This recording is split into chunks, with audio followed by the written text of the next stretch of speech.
Hello guys, let's have a real conversation, because after all the talk, all the excitement and all the build-up, Nico Williams just renewed with Athletic Club, 10 years, out of nowhere. And honestly, I think a lot of us are still trying to process what just happened. This video isn't about overreacting, it's about unpacking exactly what went down, why it stings for the club, and most importantly, where we go from here. So let's get into it. Because yes, the big news today is that Nico Williams has officially signed a contract renewal with Athletic Club. Not for another season, not even for 3 or 5, but a decade. He's pledged his future to them until 2035, and that's not even the wildest part. His release clause, it's now increased by over 50%. It could be approaching 100 million euros. And honestly, how did we get here? Everyone, including people inside FC Barcelona, believed this deal was happening. It wasn't just media noise. People at the club genuinely thought Nico was coming. There were a few hurdles to iron out, sure, but this kind of U-turn, nobody saw it coming. Barca found out the same time we did when Athletic Club made their public statement.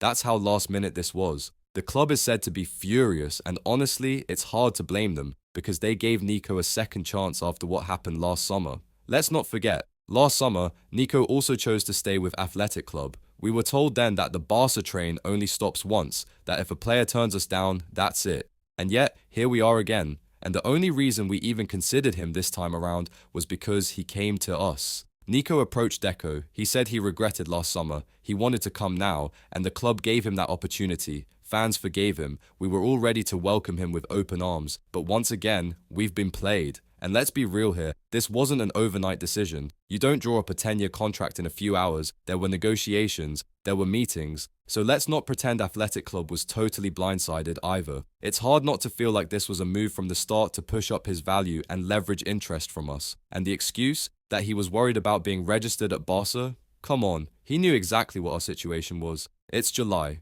The season hasn't even started. There's still time. He didn't even give the club a chance to register him. Players like Dani Olmo faced far more difficult situations financially last year and still pushed to join. He wanted it badly. Nico clearly didn't. That's the harsh truth. He may have admired the project from a distance. Maybe he even dreamed of wearing the Barca shirt. But when it came time to step up, he backed out. He chose safety, comfort.